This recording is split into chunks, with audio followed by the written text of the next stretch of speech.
This summer, fall in love with DC all over again. District Bridge's summer bucket list is back. Think frozen cocktails at local bars, splashy pool days, museum adventures, fun challenges that support small business and spark everyday joy. Top players could win up to $250 in gift cards and prizes from the places that make DC feel like home. The party is running through August 15th. Sign up for free at districtbridges.org/DC Summer Bucket List.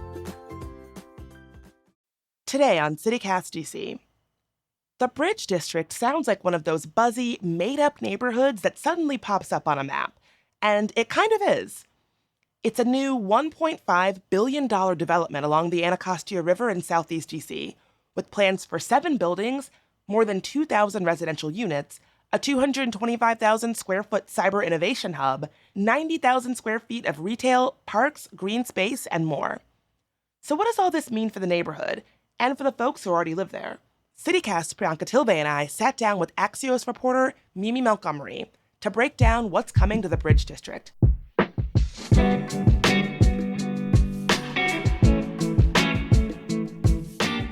Today's Wednesday, July 9th. I'm Bridget Todd, and here's what DC is talking about.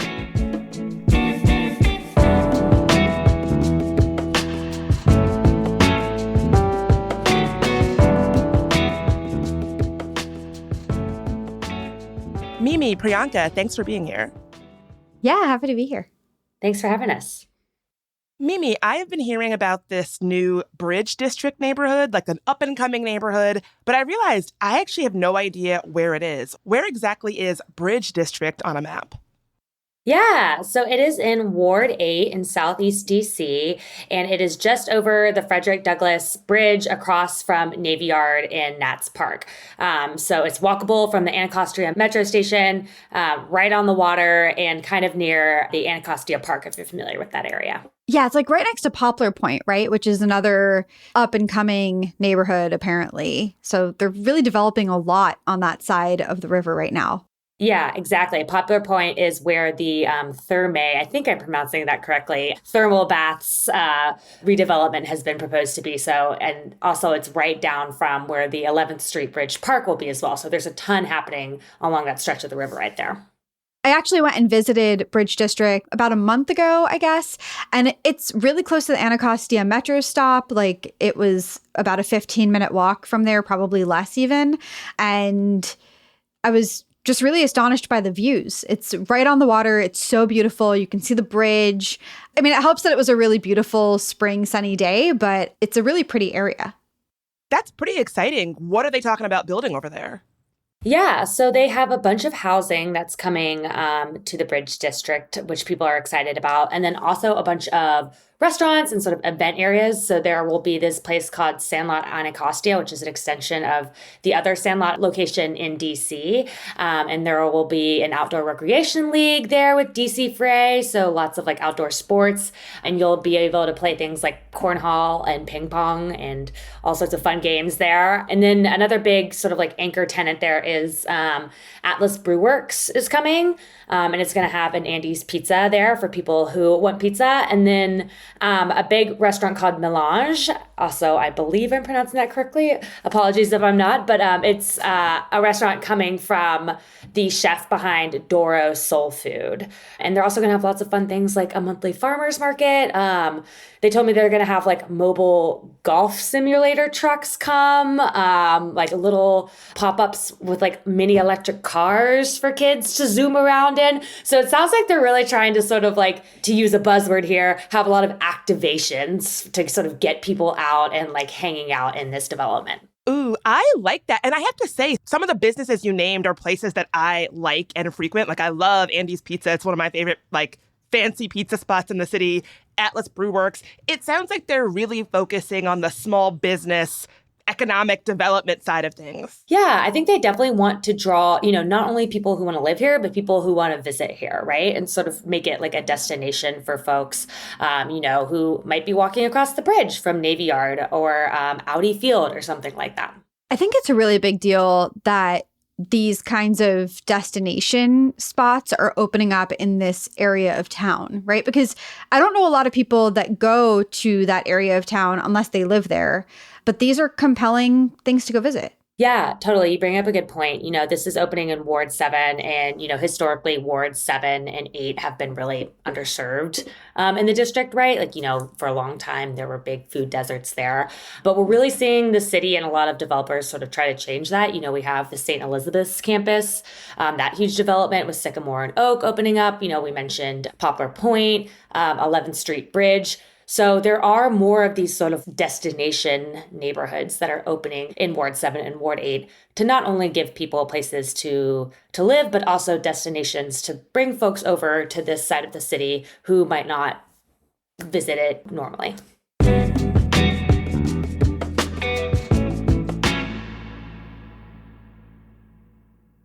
If you're a CityCast superfan, then you probably know that we've teamed up with a new platform called Backroom to help keep our conversations going outside of the podcast, and maybe even turn them into real solutions. We knew CityCast listeners cared about this city, but your response really proved it. The pilot packed out, but Backroom has opened a few more spots just for you. Backroom brings people together in focused discussion rooms to talk through local issues, exchange ideas, and work toward shared takeaways.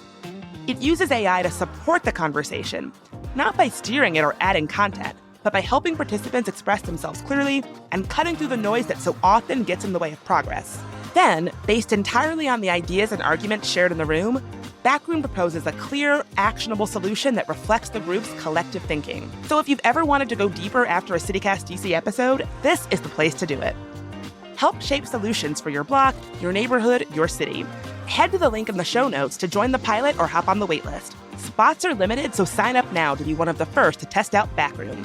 Backroom, a platform for problem solvers. All right, suffice it to say, we are in some morally ambiguous times right now, rife with hot-button issues. So it makes sense that we'd need help sorting through sticky situations and moral dilemmas. Enter philosopher and New York Times ethics columnist Kwame Anthony Appiah. He'll be at the Library of Congress on July 24th for a live event, Ask the Ethicist, hosted by the library's John W. Kluge Center. Explore real-world moral dilemmas and cast your vote on what you would do. Then hear how one of today's most influential public philosophers thinks through the same questions. Thoughtful, engaging, and full of surprising moments, this interactive program allows you to reflect on everyday ethical questions in a way that's personal, relevant, and fun. That's Ask the Ethicist on July 24th at the Library of Congress. Get free tickets at loc.gov/live. Hey, when someone else's negligence changes your life forever, figuring out what to do next can feel overwhelming. You need lawyers who won't back down.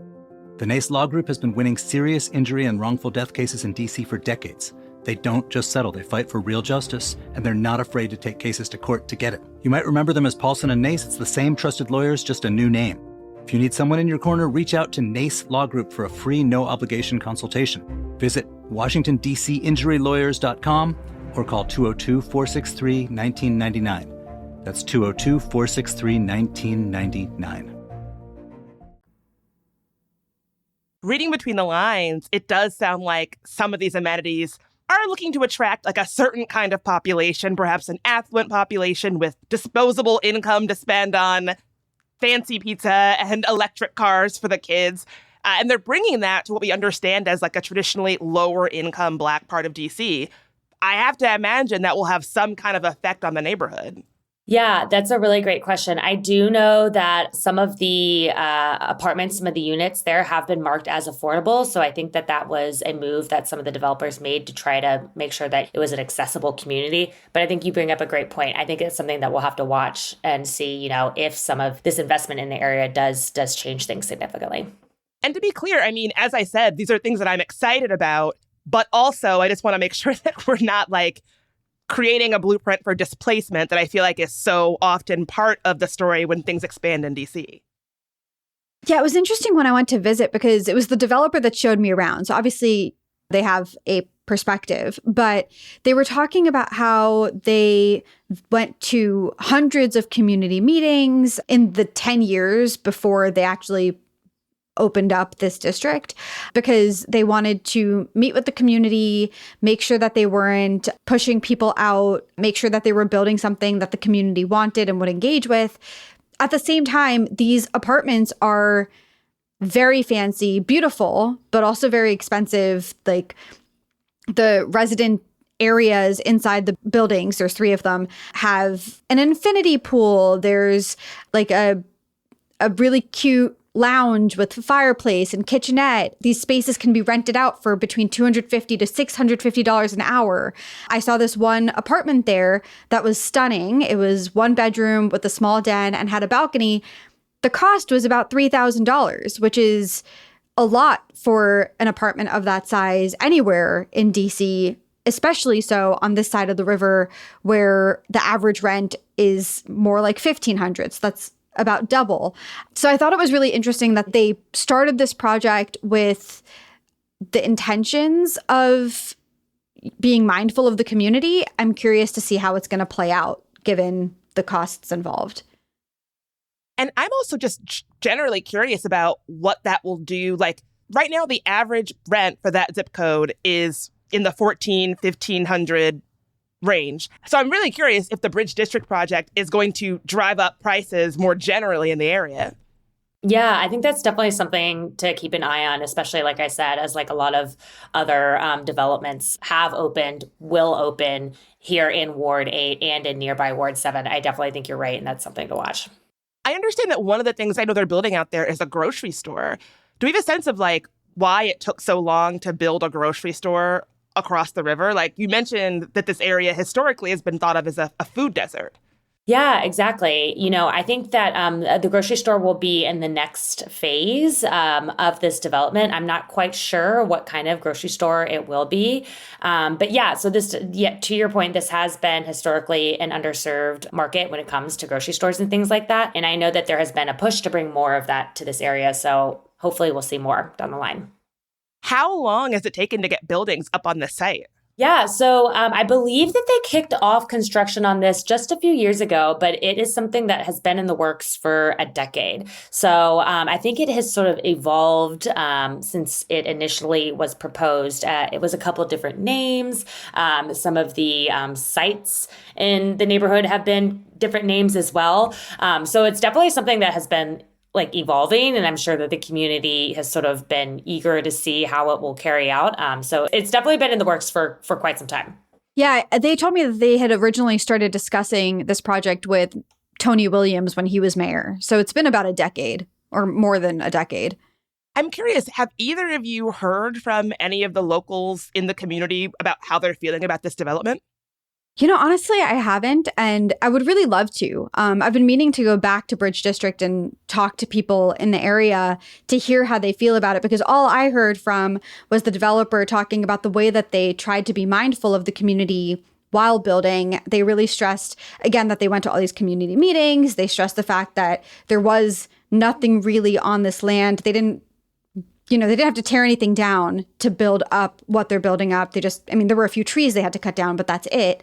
But when I went to visit, Bridge District hadn't even had its official ribbon cutting ceremony. So there weren't that many people there. There were a few residents in the building, but that's about it.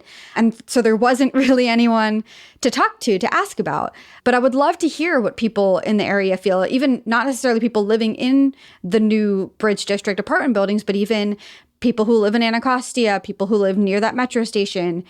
Curious to see if people feel like the developer is living up to the intention that they set out with. Because I do feel like this is more controversial than we're hearing. And I've been reading so much other reporting, and no one seems to have gotten the view from the ground. And I want to hear it. So yeah, if you're listening to this and you have a thought, leave a voicemail at 202-642-2654. That's our CityCast DC line. We really want to hear what you think. And to your point, Priyanka, we've been doing this long enough that I feel like whenever there is a new development, somebody has a problem with it, right? And so I have a hard time believing there's not somebody out there who is like, actually, I think it's a terrible idea, and here's why.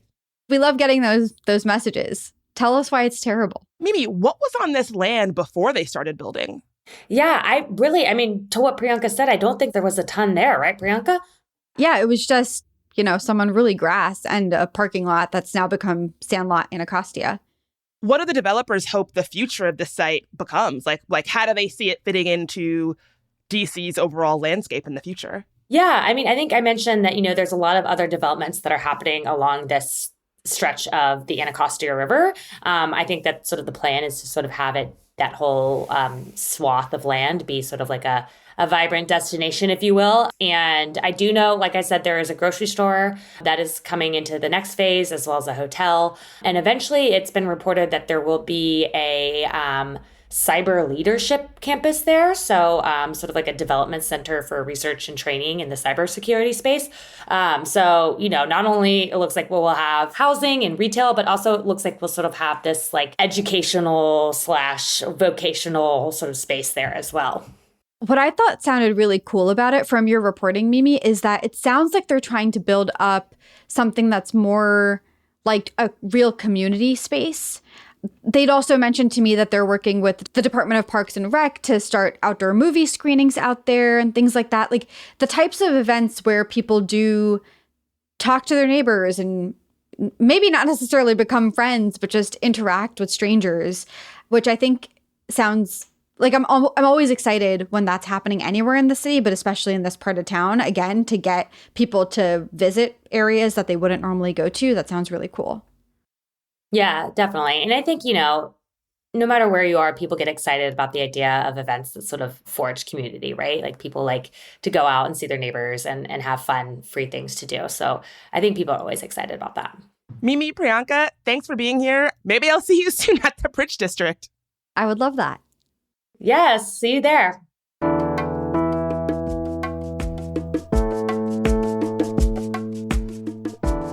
That's all for today here on CityCast DC. If you enjoyed today's show, share it with a friend who's excited for the Bridge District, or one who's kind of skeptical.